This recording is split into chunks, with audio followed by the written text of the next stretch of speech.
el Instituto Municipal de la Mujer se complace en darles la bienvenida al foro digital Combatiendo la Violencia contra las Mujeres en diferentes ámbitos. Este año tendremos la grata participación de una serie de ponentes expertos en la materia que nos estarán compartiendo. En una primera instancia, contamos con la presencia de la maestra Rocío de Los Ángeles Álvarez Montero. Ella es jefa de la Unidad de Género y Erradicación de la Violencia, quien nos expondrá el tema violencia contra la mujer en la política. Una vez más, bienvenidos a todos. Me voy a permitir leerles de manera breve la nota curricular de la maestra Rocío de Los Ángeles Álvarez Montero. Vamos a agradecer a todos los participantes que en la medida de lo posible mantengan sus micrófonos en silencio, por favor, para poder dar un ágil inicio y que podamos escuchar a nuestra ponente. Muchas gracias a todos. En el espacio que abramos de preguntas y respuestas, obviamente los invitaremos a que abran cámaras y micrófonos. Regreso a la nota curricular de la maestra Rocío de Los Ángeles Álvarez Montero. En agosto de 2016 fue nombrada por el Consejo General del Instituto Electoral del Estado de México como la primera titular de la Unidad de Género y Erradicación de la Violencia. Ella además funge como secretaria técnica de la Comisión de Igualdad de Género y No Discriminación del Instituto Electoral del Estado de México y del Observatorio de Participación Política de las Mujeres en el Estado de México. Ella es maestra en Cooperación Internacional para el Desarrollo, graduada con mención honorífica del Instituto de Investigaciones Dr. José María Luis Mora. Cursó además la licenciatura en Estudios Internacionales en la Universidad Autónoma de Sinaloa. Cuenta con un diplomado sobre los derechos políticos y su tutela de la Escuela Judicial Electoral del Tribunal Electoral del Poder Judicial de la Federación, completado en 2019. Antes de integrarse al Instituto Electoral del Estado de México, trabajó en la Oficina de las Naciones Unidas contra la Droga y el Delito como coordinadora de proyectos de prevención del delito. Del 2009 al 2015 se desempeñó como oficial principal de programas del National Democratic Institute for International Affairs, México, NDI México, donde coordinó y apoyó las acciones destinadas a incrementar la participación política de las mujeres, dentro de las que sobresalen la Academia para Futuras Alcaldesas y el movimiento 2% y más, Mujeres en Política, así como la asistencia técnica a las áreas de mujeres y género de los principales partidos políticos nacionales. Trabajó en el Instituto Nacional de las Mujeres como especialista del Fondo para el Desarrollo de las Instancias Municipales de la Mujer y en el Fondo de Población de las Naciones Unidas en México. Damos, en nombre de la doctora María de Lourdes Medina Ortega, titular del Instituto Municipal de la Mujer, la más cordial bienvenida a la maestra Rocío.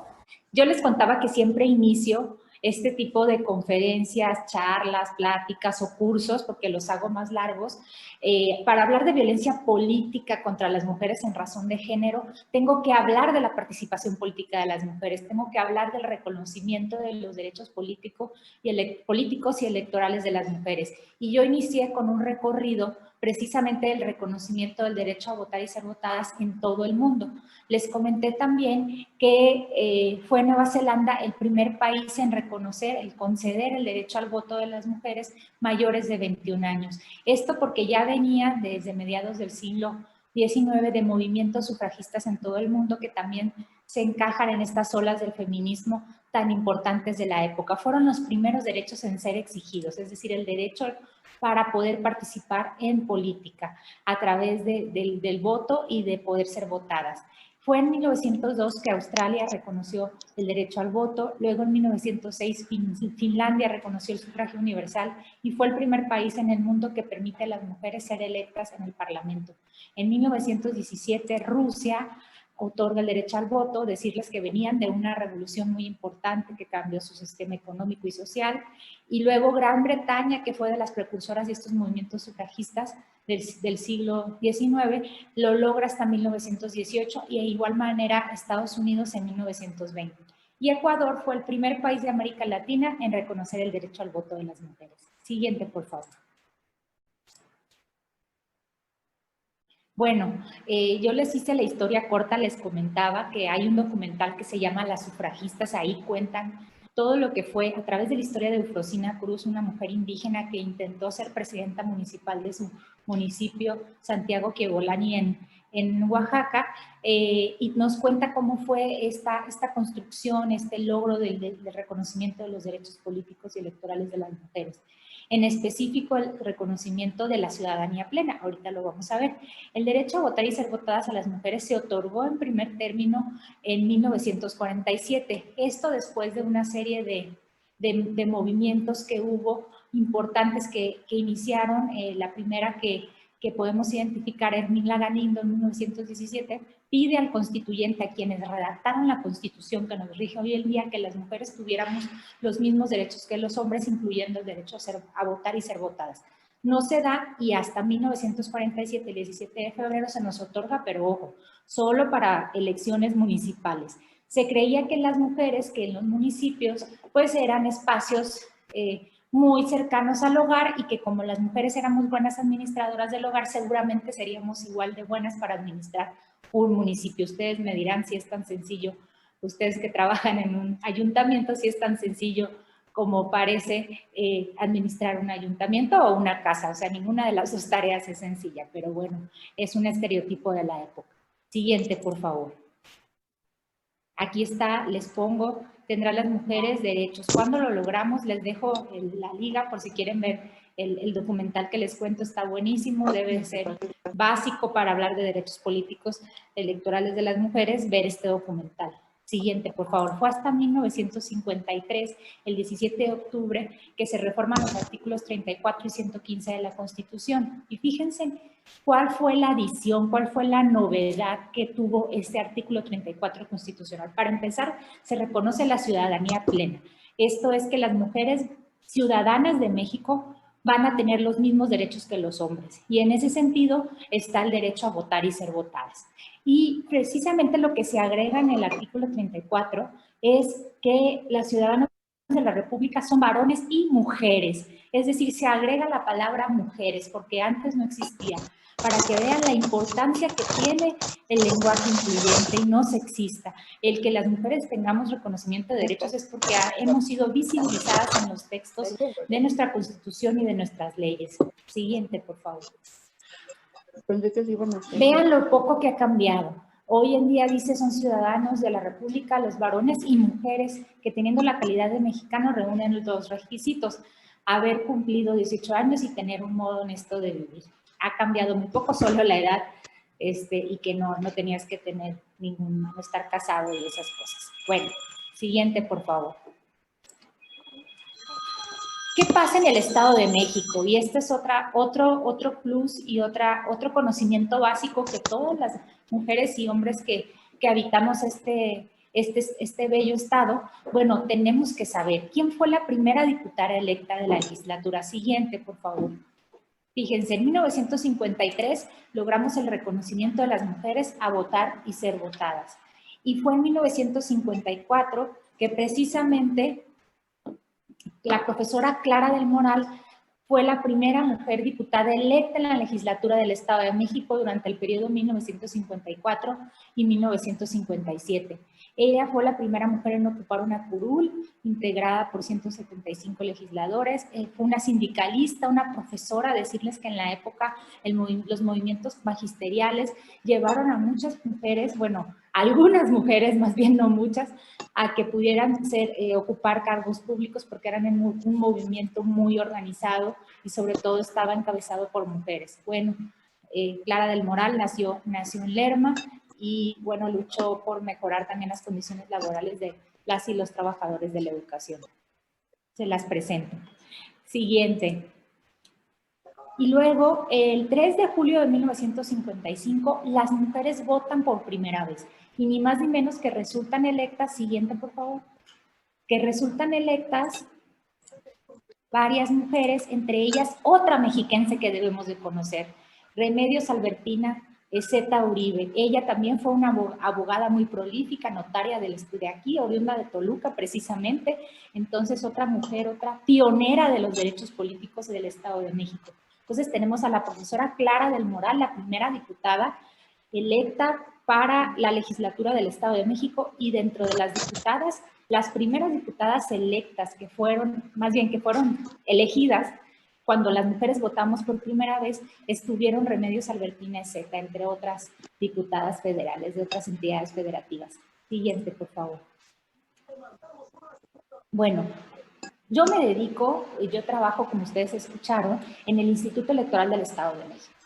Y aunque la participación política de las mujeres es amplia, no se concentra solo en los cargos de elección, pero yo les quiero comentar que los derechos político-electorales de los cuales el instituto en parte es garante son los siguientes: el votar en las elecciones populares, ser votado o votada para todos los cargos de elección popular, asociarse libre y pacíficamente para tomar parte en los asuntos políticos, afiliarse libre e individualmente a los partidos políticos e integrar autoridades electorales.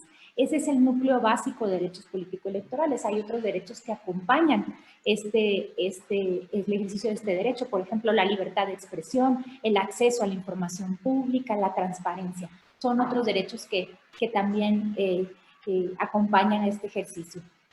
Siguiente, por favor. Bueno, y aquí lo que les quería mostrar yo es cuál ha sido la evolución en el reconocimiento en el avance más bien, de los derechos políticos y electorales de las mujeres. Decirles que las mujeres por mucho tiempo estuvimos excluidas de los espacios de toma de decisiones. Fue a partir de algo que se denominó sistema de cuotas que las mujeres pudimos entrar en mayor medida y con mayor rapidez a estos espacios de toma de decisiones. La primera cuota que se tuvo, el antecedente, fue en 1993, que se hace una referencia al sistema de cuotas, pero no era obligatorio. Luego, en 1993, los partidos políticos considerarán que las candidaturas por ambos principios no excedan el 70% del mismo género. ¿Sí? Tenemos que hasta 1999, en el Código Electoral del Estado de México, se introduce una recomendación para que los partidos políticos procuren, fíjense, no les obliga, es procuren, si quieren, que las candidaturas por ambos principios no excedieran el 70%. Fue hasta el 2002 que se establece la obligatoriedad a los partidos políticos de que no excedan más del 70% de las candidaturas de un mismo género. Ojo, no dice que 70% va a ser hombres y 30% va a ser mujeres. Sin embargo, desafortunadamente ocurría que la menor proporción de candidaturas estaba integrada por mujeres. Ya para 2008 la cuota aumenta, también continúa siendo obligatoria, y es que en el registro propietarias de diputaciones federales y senadurías deberían de estar encabezadas cuando menos por 40% del mismo sexo. De nuevo, no dice cuál va a ser el sexo del 60 y cuál el del 40. Y de igual manera el Código Electoral del Estado de México establece su misma parte.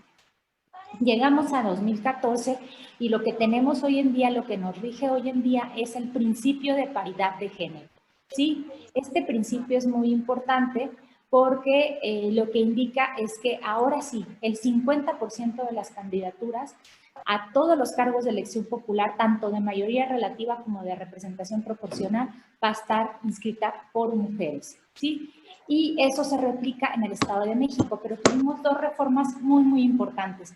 La primera, la siguiente, que le llamamos de paridad en todo, fue en 2019, apenas el año pasado, el 6 de junio, y esta paridad que antes era para cargos de elección, es decir, los cargos de elección, ¿cuáles son?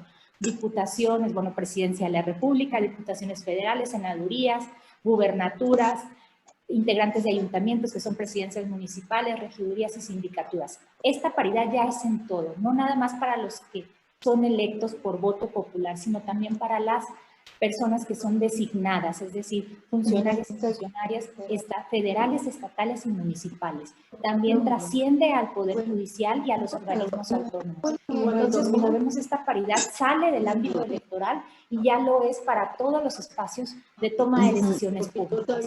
Y la última reforma muy importante, la del 13 de abril, la federal del año 2020, es la que habla sobre la violencia política contra las mujeres y también sobre la paridad de género. Y eso tiene su propia armonización legislativa en el Estado de México muy reciente. Apenas vamos para septiembre. Bueno, de los hermanos. cachito de que esta reforma ya es una realidad en el Estado de México. La paridad en todo es una realidad en el Estado de México y también todo lo que tiene que ver con la prevención, atención, sanción y regulación de la violencia política. Siguiente, por favor. Bueno, vamos a adelantar eso. Siguiente, vamos a entrar ya a lo que es la violencia política. Siguiente, por favor. Yo les traía un recuento de la participación, de cómo evoluciona, pero por el tiempo vamos a avanzar hacia la violencia política. Adelante, por favor. Dele, con confianza.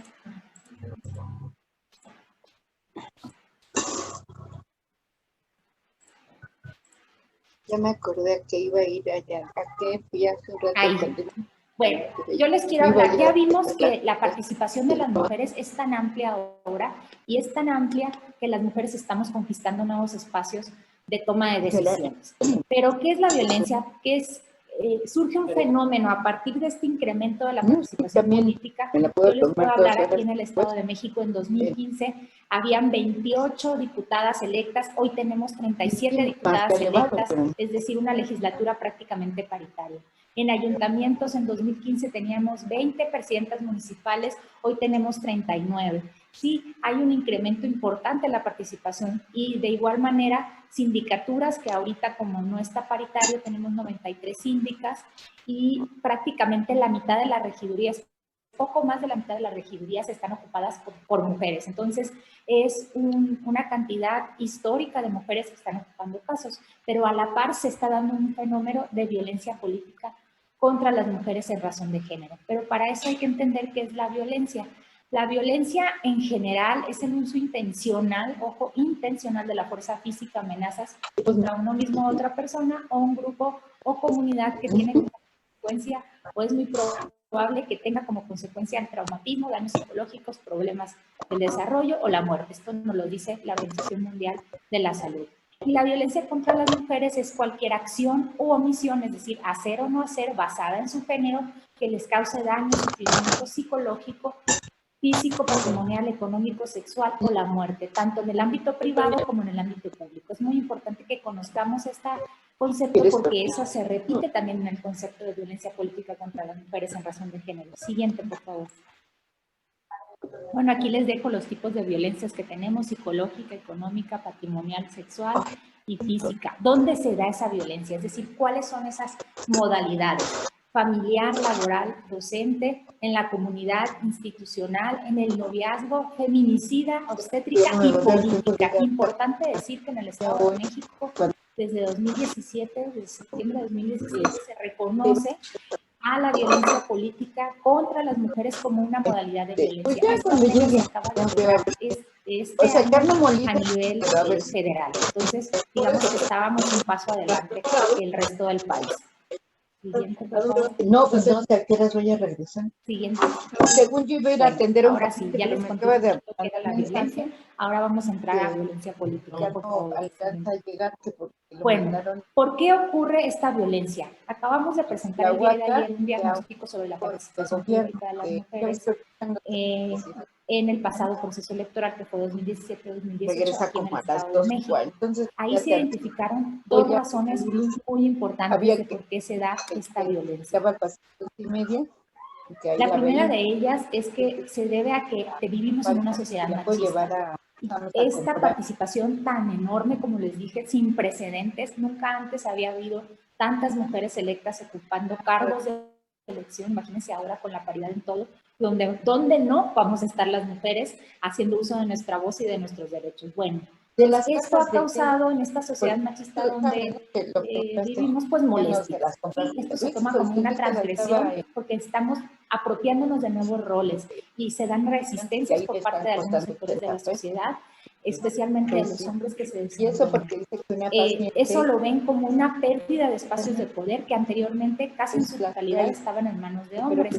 Sin embargo, con la aplicación de la paridad de género en el pasado proceso electoral, se incrementó esta presencia de mujeres en puestos de elección y esto refieren originó que los hombres puedan reaccionar de manera violenta, porque debo de decir que aunque sí tenemos agresoras mujeres, en su gran mayoría las personas que agreden a otras mujeres en violencia política, pues son hombres. Perdón que interrumpa, pero hay otro micrófono prendido y no se le escucha ¿Qué nada. nos dijeron las maestra. excandidatas del Estado de México? Cuando se les preguntó, ¿usted cree que existe violencia política contra las mujeres en razón de género? El 96% consideró que sí existe esta violencia política y 55% dijo que existía mucha. Siguiente, por favor. También nos dijeron en el 38% de las entrevistadas que consideró que sufrió algún tipo de violencia durante la obtención de su candidatura y 33% en el periodo de campañas. ¿Cómo se manifiesta esta violencia?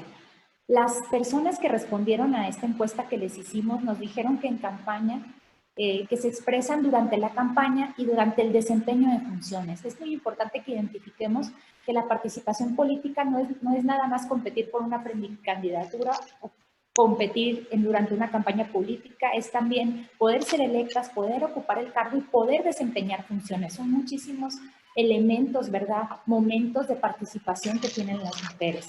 Y durante estos pueden sufrir violencia. Las formas más frecuentes de violencia son la discriminación que sufren por el género y los roles. Se les critica por estar en el espacio público y no desempeñando labores domésticas. Siguiente, por favor. Las mujeres también sufren amenaza e intimidación con el objetivo de que cedan su candidatura a otra mujer con mayor experiencia o un hombre. También manifestaron que la postulación por el medio de encuentros que se habían obtenido, fíjense, hay muchísimo el factor de cuestionar el por qué las mujeres obtienen una candidatura o una precandidatura. En este sentido, lo que decían era a través de encuentros sexuales o que era por la paridad de género, es decir, no tenía nada que ver con su capacidad, con su mérito, con su trayectoria. También la obstaculización del ejercicio de funciones de las mujeres, por ejemplo, negándoles recursos económicos para trabajar y también cuando se les releguen comisiones que se asocien a actividades femeninas o donde no se discuten presupuestos ni se toman decisiones. Eso es lo que ellas mismas nos dijeron con base en su experiencia. Siguiente, por favor. Bueno, pero ¿qué nos dicen? ¿Con qué frecuencia este tipo de manifestaciones, de actos se sanciona? El 60% dijo que algunas veces y nunca el 25%. Un cuarto de las mujeres entrevistadas dijo que nunca se sanciona. Entonces, hay un grave ahí hueco respecto a la posibilidad de sanción de este tipo de actos que no deben de ser permitidos porque ya está en la ley. Siguiente, por favor. ¿Quiénes, todos los cargos de elección que estaban en nuestro estudio, que fueron diputaciones, presidencias municipales, regidurías y sindicatos, contestaron que habían sido víctimas de violencia política? Y los que más habían sido víctimas, de acuerdo a ellas mismas, fueron las diputadas y las presidentas municipales, ¿sí? Y luego las regidurías y al final. Les quiero compartir otro documental que también es algo que deben de ver. Siguiente, por favor. Se llama La historia invisible. Es es un documental que narra distintas historias de mujeres que han sido víctimas de violencia política. Una de ellas, Rosa Pérez, quien fue presidenta de Chenaló. Bueno, ella vivió, no la dejaron ocupar su cargo, y otra también candidata a diputada del Estado de México. Es decir, se centran en distintos espacios y se los quiero compartir también para que ustedes lo puedan ver en otra ocasión. Siguiente, por favor. Bueno, ¿qué es la violencia política? ¿Quiénes pueden ejercerla? ¿Quiénes pueden sufrirla? ¿Y cuáles son los elementos de esta violencia? Es lo que vamos a ver el día de hoy. Siguiente, por favor. Bueno, les decía que traernos el concepto de lo que era violencia política contra las mujeres, porque fíjense, la violencia política contra las mujeres en razón de género, de acuerdo a la Ley de Acceso a las Mujeres a una Vida Libre de Violencia del Estado de México, dice lo siguiente: esta violencia es toda acción u omisión, incluida la tolerancia, basada en elementos de género, que es ejercida dentro de la esfera pública o privada y que tiene como objeto o resultado limitar, anular o menoscabar el ejercicio de los derechos político-electorales. Yo les dije cuáles eran los derechos político-electorales: el derecho a votar y ser votadas, los derechos a votar y ser votadas, que son 2, el derecho de afiliación, el derecho de asociación, el derecho de ocupar cargos también en las autoridades electorales, pero hay muchos otros. El derecho a participar en los asuntos públicos a través de puestos de designación o a través de las propias organizaciones de la sociedad civil. Es decir, hablamos de unos derechos amplios y así de amplia es la participación política, ¿verdad? Esta puede ocurrirle a una o varias mujeres y se manifiesta también en el acceso al pleno ejercicio de las atribuciones inherentes a su cargo, el libre desarrollo de la función pública, la toma de decisiones, la libertad de organización, el acceso y ejercicio a las prerrogativas, tratándose de precandidaturas, candidaturas y funciones públicas. ¿Sí? Estos derechos político-electorales se manifiestan en todo eso. Siguiente, por favor. Bueno, ¿a qué nos referimos en que esta violencia está basada en elementos de género? Uno es que se da cuando se dirigen a una mujer por su condición de mujer. ¿Qué quiere decir esto? Por ejemplo, donde veíamos que a las mujeres se les cuestionaba que lograban candidaturas porque habían hecho favores sexuales a alguien, algún tomador de decisión. Preguntémonos, ¿eso se lo preguntarían a un hombre? Yo considero que la respuesta es no. Eso es un elemento de género. Cosas que cuando le inviertes hacia los hombres no pasaría, ¿sí? Solo le pasan a las mujeres porque somos mujeres. Luego nos afectan desproporcionadamente y tienen un impacto diferenciado con nosotras. Siguiente, por favor. ¿Quiénes pueden perpetrarla? Pues miren, una larga lista. Yo les diría que casi cualquier persona. Agentes estatales y municipales, superiores jerárquicos, colegas de trabajo, personas dirigentes de partidos políticos, militantes, simpatizantes, precandidatas, precandidatos, candidatas o candidatos postulados por partidos políticos o representantes de los mismos, medios de comunicación y sus integrantes por un particular o por un grupo de personas. ¿Sí? Y eso puede ocurrir en el ámbito público o privado, muy importante. También puede haber cuestiones de violencia familiar, se puede manifestar en todos los tipos de violencia que ya vimos, es decir, la física, psicológica, sexual, patrimonial y económica. Esas mismas violencias pueden ser también violencia política, pero si te impide ejercer un derecho político electoral, ¿verdad? ¿Qué nos dice? Esta definición de violencia política es amplia. En la Ley General de Acceso de las Mujeres a una Vida Libre de Violencia se incluyen 22 conductas y las vías de sanción, muy importante. Lo que nos decían las mujeres es que muy pocas veces se sanciona. Bueno, pues la ley establece las vías y esto es muy importante para que las mujeres tengan certeza de que si están viviendo alguna de estas situaciones pueda tener una sanción por la vía penal, por la vía electoral o por la vía de las responsabilidades administrativas. Y si deciden presentar una denuncia, les aplican las mismas órdenes de protección que cualquier otra víctima de violencia contra las mujeres por razón de género. Se distribuyen competencias en materias de prevención, atención y sanción. Yo trabajo en el Instituto Electoral del Estado de México, somos lo que se denomina un organismo electoral y nosotros, dentro de la normatividad, también formamos parte de este proceso. Hola, buen día, ¿cómo está? No emitimos la sanción como tal, pero tramitamos lo que se llama el procedimiento especial sancionado. Como que hay que patearla, ¿no? Para poder sancionar. Listo. Vamos a pasarnos a las conductas que vienen en la ley, yo se las dejo todas, pero gracias. Vamos a adelantarnos porque yo las agrupé en cuáles son esas 25 conductas. Fíjese, son nuevas conductas nuevas, quedando aquí en nuestra ley 36 conductas específicas y una general.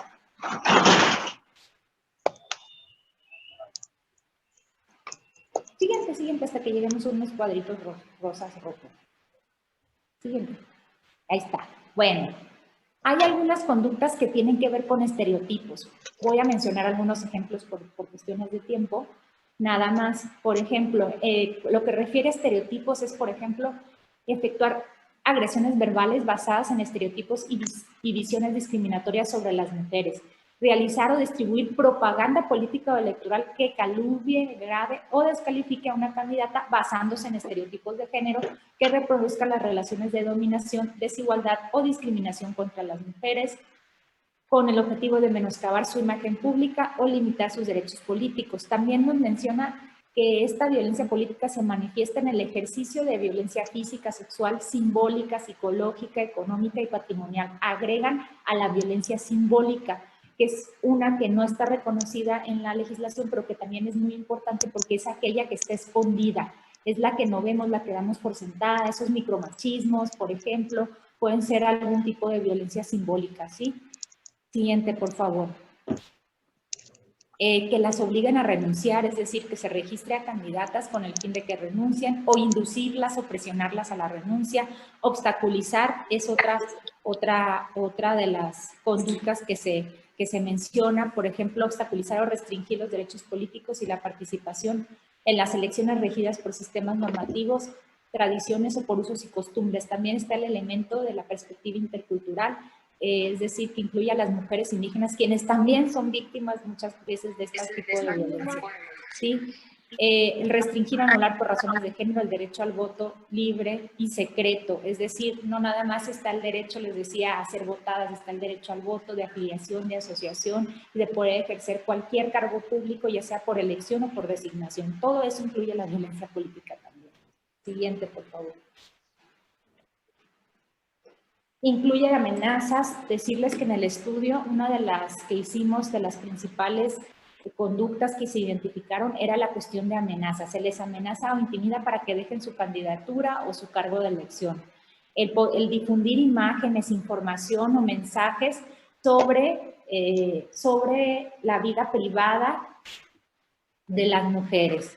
¿Sí? Por ejemplo, el proporcionar a las mujeres que aspiran a ocupar un cargo de elección popular información falsa e incompleta que impida su registro como candidata o le induzca al incorrecto ejercicio de funciones. Divulgar imágenes, mensajes o información privada de las mujeres o en funciones de manera física o virtual. Muy importante que ya incluye eso.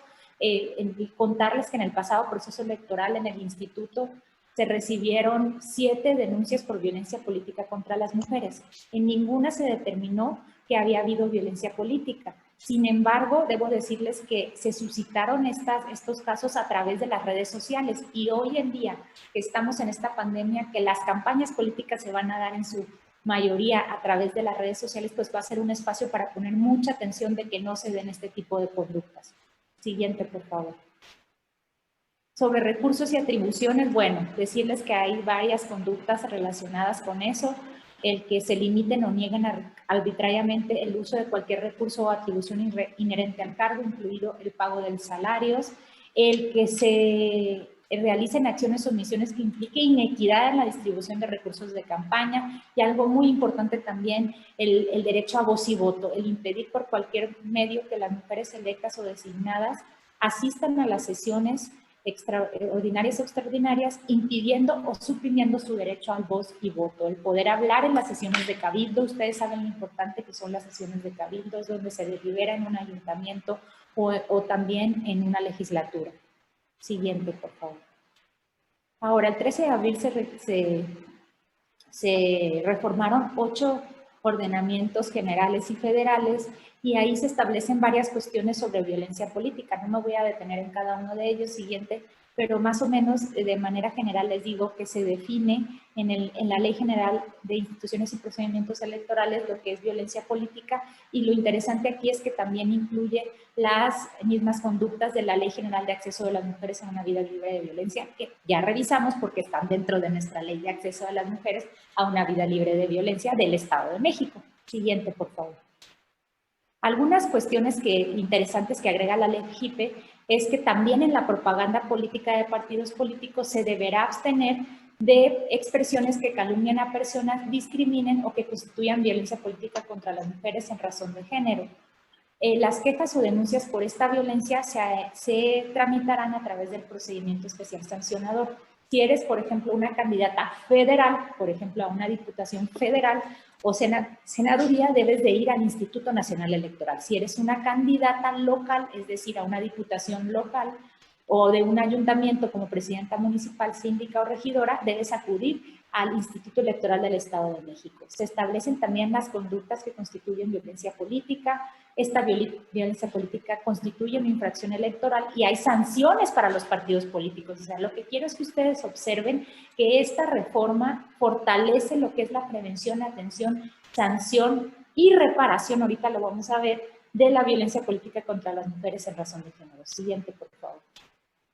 Se establecen medidas cautelares, es decir, cuando ustedes presenten una denuncia ante el INE o ante el Instituto Electoral del Estado de México, se pueden solicitar estas medidas cautelares que puede incluir el realizar un análisis de riesgo, plan de seguridad, retirar la campaña violenta, cuando la conducta sea reiterada, suspender el uso de esas prerrogativas, ordenar la suspensión de un cargo partidista o cualquier otra que se requiera para protegerlas, ¿sí? No es nada más ahí presento ya. Si ustedes consideran que su integridad física o emocional o psicológica está en riesgo, deben de manifestarlo en su denuncia.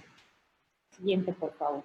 Y se establecen medidas de reparación, que eso es cuando ya se determina que alguna mujer fue víctima de violencia política contra las mujeres, cuáles son este tipo de sanciones que pueden, o más bien de reparaciones que pueden tener las mujeres para que se les resarza el daño de esta conducta. Una puede ser la indemnización a la víctima, la restitución inmediata del cargo por el cual fue obligada a renunciar, una disculpa pública o medidas de no repetición. Las medidas de no repetición pueden ser muy amplias, muchas veces incluso se les manda a hacer cursos o diplomados en la materia a los agresores o a estos programas de reeducación que luego existen en los gobiernos estatales.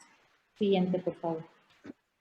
La Ley General de Partidos Políticos, ¿qué creen? Los partidos políticos también tienen obligaciones para prevención, atención, sanción de la violencia política contra las mujeres, ¿sí? Son obligaciones de los partidos políticos el establecer en sus estatutos esas medidas, el garantizar que las mujeres ejerzan sus derechos políticos electorales libres de violencia, ¿sí? Debe de estar también los mecanismos de sanción en su declaración de principios y la justicia intrapartidaria, es decir, si una militante de un partido político vive violencia política por parte de un militante de su propio partido, la instancia correcta para presentar su denuncia es el propio partido político, porque si acude al Instituto Electoral o a un tribunal electoral, lo van a regresar a su partido político. Entonces es muy importante que se resuelva al interior del partido político y que esta justicia que se haga, la justicia intrapartidaria, se haga con perspectiva de género. Todos los partidos políticos tienen sus comités de ética o similares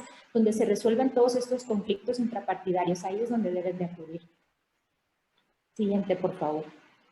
Bueno, la Ley Orgánica de la Fiscalía General de la República mandata que se cree una base estadística nacional de violencia política contra las mujeres en razón de género. Siguiente, por favor. Bueno, las reformas estatales son recientes, se aprobaron el 13 de agosto de 2020 y se publicaron, siguiente, por favor. Se publicaron estas reformas estatales el 24 de septiembre en el periódico oficial Gaceta del Gobierno del Estado de México y reforma 5 de ordenamientos: la Constitución Política del Estado Libre y Soberano de México, la Ley de Acceso de las Mujeres a una Vida Libre de Violencia, el Código Electoral del Estado de México, la Ley de la Fiscalía General de Justicia y la Ley de Responsabilidades Administrativas. ¿Sí? Y aquí me quiero concentrar, siguiente, por favor, en que nuestra Constitución estatal establece que los partidos políticos son entidades de interés público. Refuerza estas obligaciones de los partidos políticos. Esto no está en la Constitución Federal. Y dice que al tener entre sus fines el contribuir a la erradicación de la violencia política contra las mujeres en razón de género. Siguiente, por favor. Y un elemento muy importante disuasorio de estas, o que disuade este tipo de conductas, o que esperemos que desincentive que se den este tipo de conductas, es que se establece como un requisito para ocupar una diputación, una gubernatura o ser integrante de un ayuntamiento, que las personas que se registren no deben de estar condenadas o condenadas con sentencia ejecutoriada por el delito de violencia política contra las mujeres en razón de género, no estar inscrito en el registro de deudores alimentarios morosos ni en otra entidad federativa y no estar condenada o condenado por sentencia ejecutoriada por delitos de violencia familiar contra la libertad sexual o violencia de género. Se establece otro marco, digamos, para la ética pública, ¿sí? Las personas que lleguen no deben de ser agresoras, no deben de tener una sentencia ejecutoriada por los delitos. Fíjense, la ley, la Constitución lo menciona, son delitos, de ahí la importancia que ustedes puedan también presentar, si quieren por la vía electoral, pero muy importante la vía penal, para que esa denuncia y si se llega a una sanción tenga una consecuencia también en la trayectoria política de la persona agresora, ¿sí? Siguiente, por favor. Bueno, para el Instituto Electoral en cuestiones de atención, la ley, el Código Electoral del Estado de México mandata que se cree una unidad técnica para atender la violencia política. Actualmente eso lo hace la unidad que yo tengo a mi cargo, la unidad de género y erradicación de la violencia. Si en este momento alguna de las personas que me está siguiendo tiene alguna duda o cree que está siendo víctima de violencia política, puede acudir a la Unidad de Género y Erradicación de la Violencia del Instituto Electoral del Estado de México. Al final les voy a dejar mis datos para que los puedan anotar. Siguiente, por favor. Las vías de sanción son 3, importantísimas que las sepan, pero acuérdense que la penal es clave para poder tener la consecuencia de que la persona agresora no pueda competir por un cargo público y continúe su trayectoria muy a gusto, sin ninguna pena. Lo que queremos es que haya una nueva calidad de personas ocupando cargos públicos, ¿sí?